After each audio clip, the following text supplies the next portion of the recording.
The air smelled of fresh-cut grass and simmering resentment that Saturday morning.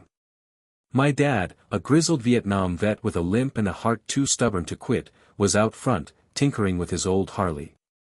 The engine growled like a beast waking from a long nap, its rumble echoing down our quiet suburban street.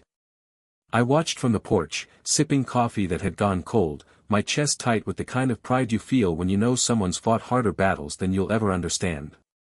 Then came the screech, sharp, like a fork dragged across a plate. Karen. Our HOA's self-appointed enforcer, storming across her manicured lawn, her blonde bob bouncing with every furious step. "Turn that damn thing off, Frank," she barked, her voice slicing through the morning calm. "It's against the rules. No noise before 9. Dad didn't look up. His hands, scarred and steady, kept polishing the chrome. "Karen, it's 8:57. Give it a rest." His voice was low, gravelly, like he'd swallowed too much desert sand in Vietnam.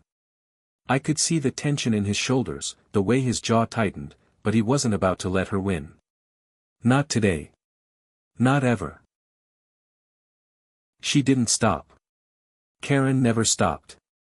She planted herself in our driveway, hands on hips, her floral sundress a mockery of her venom. "I've had it with you, Frank. You and your junkyard bike, your unmowed grass, your disrespect." Her finger jabbed the air like a weapon. I stepped forward, ready to tell her to back off, but Dad raised a hand, silencing me. He stood, slow and deliberate, his bad leg dragging just enough to make my heart ache. "Karen," he said, calm as a man who'd stared down worse than her, "go home. Nobody's bothering you." That's when it happened. Her face twisted, red as the roses she obsessively pruned, and she reached into her purse. I didn't register it at first, not until the black canister gleamed in her hand. Pepper spray. My stomach dropped. "Dad!" I shouted, but it was too late. She aimed and sprayed, a hissing cloud of venom shooting toward him. He stumbled back, coughing, his hands clawing at his face as the Harley tipped and crashed with a sickening crunch. I ran to him, my heart pounding, the acrid stench of the spray burning my nose. "You crazy!" I started, but Karen's scream cut me off. Her eyes were wide, watering, her hands flailing as she choked on her own weapon. The wind, God bless that sudden gust, had blown the spray right back into her face. She staggered, her perfect bob now a sweaty mess, her mascara streaking like black rivers down her cheeks. "Help me," she gasped, clawing at her eyes. I froze, torn between rage and the absurdity of it all. Dad, still coughing, waved me off. "Let her stew," he rasped, his voice thick with pain but laced with something else, satisfaction. I helped him to the porch, his breath ragged, his face red and swollen. The neighbors were out now, drawn by the chaos like moths to a flame.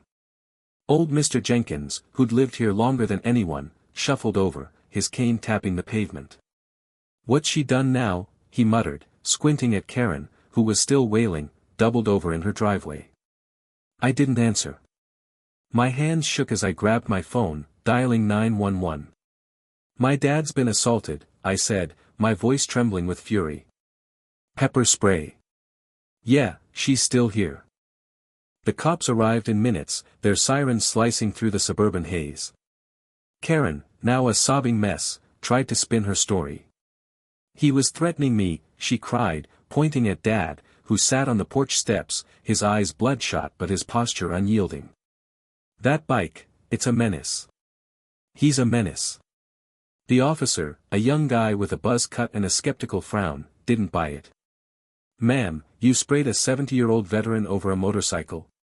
His tone was dry, almost amused, but his eyes were hard. That's when Mrs. Delgado stepped forward. She was the quiet widow from across the street, always tending her garden, always minding her own business. I barely knew her, but there she was, her voice soft but steady, like a breeze that could topple a house. "I saw it all," she said, clutching her cardigan. "Frank was just working on his bike." She came at him, screaming about rules. She sprayed him without warning. The crowd murmured, heads nodding.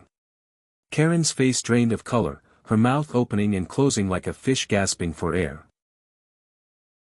Mrs. Delgado wasn't done. She pulled out her phone, her hands trembling slightly, and showed the officer a video. She'd recorded the whole thing from her porch, Karen's tirade, the spray, the wind's cruel twist. The officer watched, his jaw tightening, and I felt a spark of hope ignite in my chest.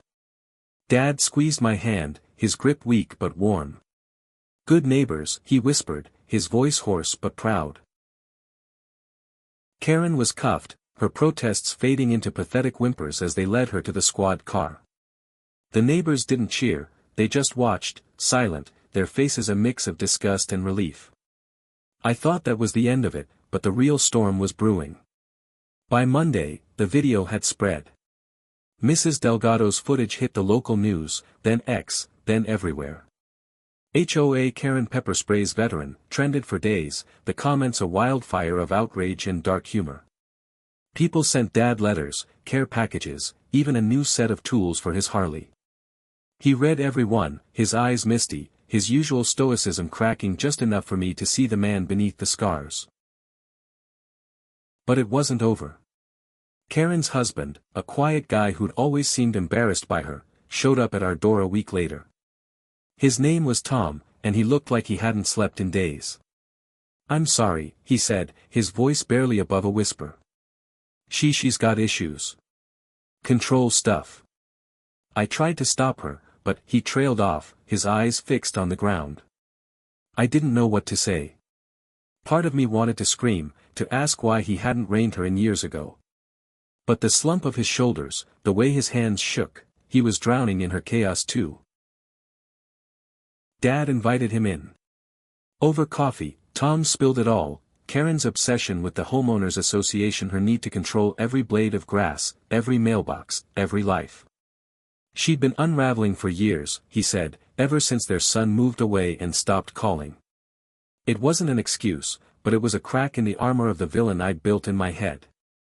She wasn't just a monster, she was a woman broken by her own desperation to matter. The court date came fast. Karen faced charges, assault, reckless endangerment. She pleaded guilty, her lawyer citing emotional distress. The judge wasn't impressed. "You attacked a man who served this country," he said, his voice like a gavel. "You don't get to play victim here." She got community service, a fine, and a restraining order. The homeowners association, under pressure from the neighborhood, stripped her of her position. Her perfect lawn grew wild, her roses wilted, and her house went quiet. She was still there, but it was like she'd vanished. Dad didn't gloat. He fixed his Harley, the engine roaring back to life one crisp morning, and I swear I saw him smile wider than he had in years. We sat on the porch, the air thick with the scent of oil and freedom. "People like her," he said, his voice soft but sure, "they think they can control the world. But the world's bigger than their rules." He took a sip of coffee, his eyes scanning the street where kids now played freely, where neighbors waved instead of whispered. I thought about Karen, alone in her silent house, her power gone, her face still burning from her own spray. Justice didn't feel like victory, it felt like balance. Like the world had righted itself, just a little. And as Dad's Harley rumbled, I realized something. The real fight isn't against the Karens of the world. It's for the people like Dad, like Mrs. Delgado, like all of us who keep going, who stand up, who hold on to what matters. The wind had turned that day, and it wasn't just the pepper spray it carried back. It was the truth, raw and unyielding, that no amount of control can silence a community that chooses to stand together.